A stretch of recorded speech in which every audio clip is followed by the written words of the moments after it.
quoi le bon dosage en fait? 5 seaux de terre, un demi-seau de chanvre, un quart de seau de chaux et un demi-seau, 2 seaux et demi d'eau. Elle est mieux là. Ouais. Première étape, on va apposer les roseaux et puis les rabouter de façon impeccable, puisque là ça se verra, donc on est sur un travail de finition. En deuxième lieu, on va bancher, donc avec des banches qui sont aérées, histoire de laisser s'exfiltrer l'eau et avoir un meilleur séchage de la terre. Parce que l'appareillage en terre demande beaucoup plus de temps de séchage qu'un appareillage classique béton, mortier. Et ensuite, donc, on voit que là on a posé les roseaux.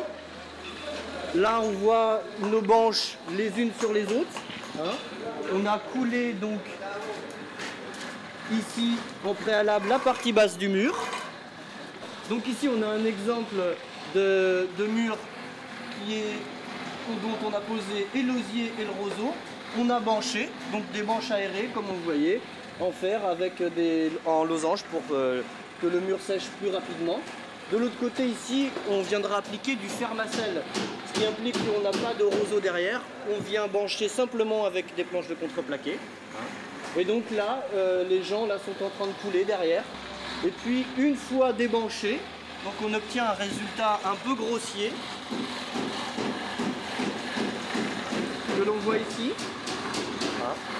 Donc que l'on voit ici. Là c'est après avoir débanché et après avoir enlevé le surplus de matière. Si on se retourne, mon collègue est en train de faire ce travail. Donc on a là l'aspect avant l'enlèvement de la matière. Là on va venir avec comment on va appeler ça, une brosse à tapissier, renfoncer la terre le plus profondément possible derrière les roseaux pour pouvoir enfin appliquer un enduit beaucoup plus fin de finition qui sera beaucoup plus esthétique. Voilà.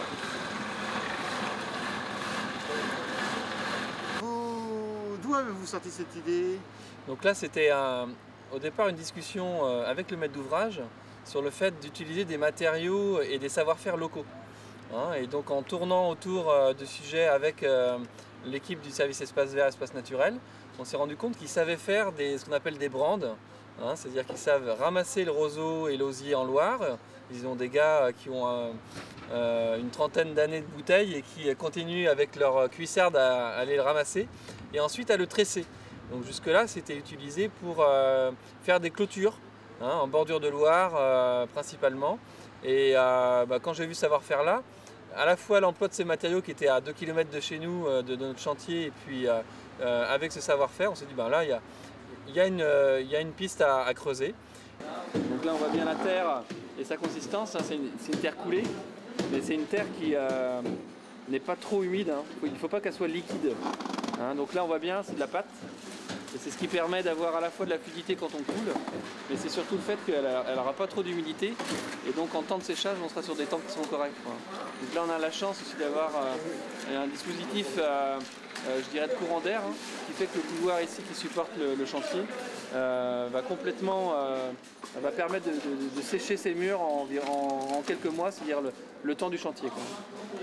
Et on a tourné autour, on a fait des prototypes de murs à partir de ce roseau et de cet osier. Et donc c'est dans ces essais de prototypes, donc de murs en terre, on s'est rendu compte qu'il y avait un vrai intérêt à utiliser ces matériaux-là. Ils avaient un rôle structurel pour contenir la terre le temps du séchage. Donc la boucle était bouclée. On avait à la fois des murs réalisés avec la terre du site, avec de l'osier et du roseau de la commune, fait par la commune. L'ensemble générant un mur qui avait une grande qualité pour l'inertie du bâtiment. Donc ensuite, c'est des bâtiments qui ont aussi cette contrainte et cet atout d'être étanches à l'air et d'avoir une gestion de l'hygrométrie. Donc les murs en terre, les isolants, laine de bois, métis, frein vapeur sont des isolants et des dispositifs qui permettent d'avoir une migration de la vapeur d'eau. Donc un confort hygrothermique très très intéressant. Quand on rentre dans ces bâtiments-là, on a l'impression qu'ils sont déjà vieux. On a une qualité d'air, on a une qualité qui est émanant des matériaux qu'on met en place, qui fait qu'on se sent bien. et on a l'impression qu'on pourrait être dans un bâtiment qui a déjà une cinquantaine d'années. Donc c'est le petit clin d'œil pour dire que les choix qu'on fait, ça a un vrai rôle, je dirais, un impact sociétal, mais aussi d'usage. Et que les personnes qui soient là, même si elles ne resteront que 2 mois, je dirais, les aides soient peut-être un peu un marchepied. Alors la chance qu'on a avec elles, c'est qu'on peut en plus travailler des matériaux comme la terre, comme l'osier, qui sont un peu atypiques. Ils ne sont pas en concurrence du coup avec des entreprises on va dire classiques du bâtiment. Et puis je pense que humainement, on peut le voir avec eux ici, il y a ce plaisir de travailler cette matière-là. L'intérêt des murs en terre, par exemple, c'est l'inertie du bâtiment. Donc on évalue avec notre bureau d'études thermiques pour qu'on puisse avoir une masse. Donc là, on a apporté 40 tonnes de terre. Donc les épaisseurs de murs sont dimensionnées pour cette inertie. On a ensuite des éléments plus réglementaires qui sont là très contraignants parce que c'est des éléments qui sont hors DTU, ils ne sont pas dans les documents techniques unifiés. On arrive à les mettre en place dans le sens où c'est des éléments qui sont plus de l'ordre de la décoration. C'est-à-dire que ce ne sont pas des éléments structuraux. Les murs sont en bois, poteau-poutre, avec des contreventements métalliques.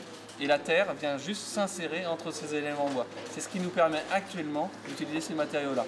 On aimerait aller un petit peu plus loin, faire des murs en terre porteurs. Je pense qu'on y arrivera. On sera pour cela, on s'entourera du bureau d'études ou de recherche, notamment mené par le laboratoire de recherche Cratère à Grenoble, qui est en pointe sur ce domaine et qui permet, je dirais, de considérer la terre comme le béton, comme un élément d'avenir. Et je dirais, quand on s'intéressera vraiment à sa chimie, à sa molécule, on aura un matériau qui pourra être employé sous de multiples solutions. Et j'espère dans ce cas-là que l'aspect réglementaire pourra aussi l'accepter.